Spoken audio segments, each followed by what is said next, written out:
Une autre arme de la sorcellerie. Silaha ingine ya uchawi Le sexe. ni ngono. Vous n'avez aucune idée. Amwezi hata kuwazia. Dont les sorciers adorent de voir les chrétiens dans le sexe interdit. Moi, j'ai vu quelqu'un au Katanga, mes amis. Je n'ai jamais vu un tel don depuis que je suis sur la terre. Si je vous dis comment cet homme de Dieu a fini sa vie, ça, ce sont les sorciers qui nous ont dit en témoignage, j'ai dit. Les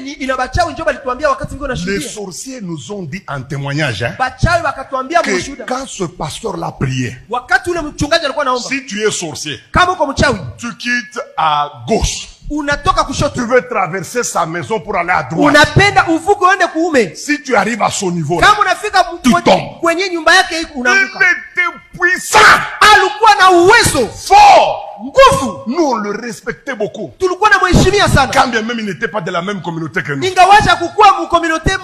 Mais le pasteur là avait une faiblesse. L'église ne le soutenait pas. C'est le genre de pasteur déployant trop d'onction. Au retour, il n'avait pas de grand soutien. C'était un grand malheureux sur le plan financier. Alors, qu'est-ce qu'une sorcière a fait? Elle a fait comme si elle voulait se convertir. Le pasteur prêchait le dimanche. Il a demandé à ceux-là qui croient au Seigneur Jésus de passer. Elle est passée. Et ayant compris que dans cette église, on ne soutient pas l'homme de Dieu, comme elle avait l'argent, elle a commencé à soutenir. Imaginez, vous avez déjà fait par exemple 23 ans de ministère. Vous n'avez jamais vu $100. Mais quelqu'un vous amène du coup comme ça $1000. Tellement qu'elle faisait des dons. Elle a fini par gagner le cœur du pasteur. Le pasteur était strict, hein? Mais il a ouvert la porte à cette femme. Maman pasteur. À l'époque, imaginez-vous. À l'époque, ce n'est pas, Dubaï, ça n'existait pas. À l'époque, c'était Nigeria. La maman pasteur, là, on l'a initié à ce commerce. La femme, la sorcière, l'a menée là-bas. Bref, la vie de la maison a changé. Tellement que le couple avait confiance en elle. Ils ont ouvert même leur chambre à coucher. La sorcière là venait travailler. Et puis, vu son statut, hein, voir une femme de distinction à son époque là, venir torchonner, laver la maison du pasteur.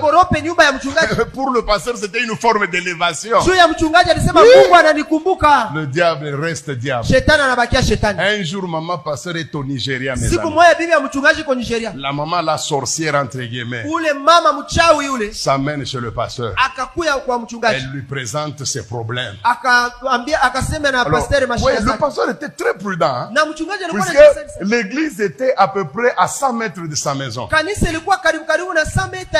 pasteur regarde, il est 20 heures. Ma femme n'est pas là. Prier avec elle, c'est pas bon.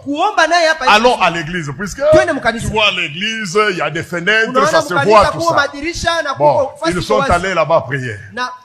Ils ont prié de 20 heures jusqu'à minuit. Alors le pasteur a compris qu'il pouvait se reposer. Il dit à la femme, comme ça je te laisse ici, moi je vais dormir sur moi. La femme lui dit ça va. Alors remercions Dieu. Pendant que le pasteur est en train de prier pour remercier Dieu, la femme est en train de se déshabiller.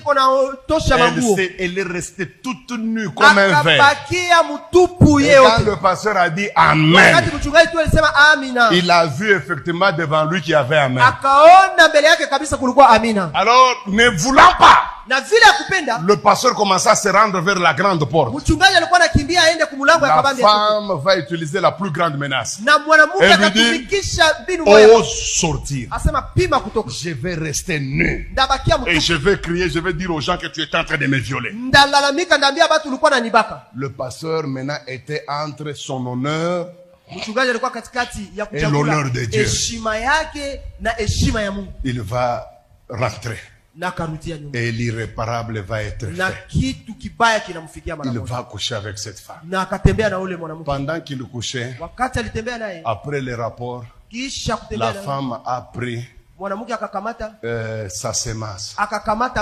C'est elle-même qui nous dit ça dans le témoignage. Écoutez ce qu'elle dit.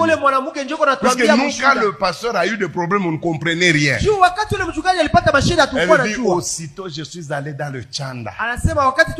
J'ai trouvé les sorciers en train de vaquer à leurs occupations. J'ai l'homme que vous avez toujours cherché. Mais le sorcier là, l'homme méprisait toi. Qui es-tu pour arrêter la musique? Elle dit, j'ai l'homme que vous avez toujours cherché.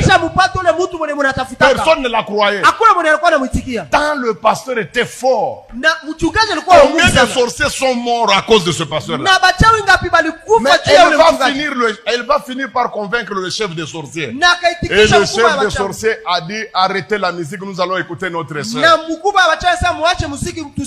Et la sœur de dire, Mina tokea mkuangusha ule pasteur munatafutaka miaka na miaka. Je viens de faire tomber le pasteur que vous cherchez il y a longtemps. Et le chef lui dit, où est la preuve? Il dit, voici son sperme, il est là. Écoutez ce que cette sœur nous a dit. Elle a dit, on a fêté toute la nuit pour ce pasteur-là. Ils ont couché la nuit, hein? Samedi. Dimanche, le pasteur est entré dans le culte, il n'a pas voulu prêcher. Il était trop pensif. Au milieu du culte, il a commencé à sentir de la fièvre. Il a dit aux anciens, conduisez le culte jusqu'à la fin. Moi, je vais me reposer. Après le culte, les gens sont allés le voir. La fièvre montait sérieusement. Avant même qu'on s'arrange pour l'amener à l'hôpital, à 15 heures, le pasteur est mort. C'est après une année que cette femme va faire le témoignage.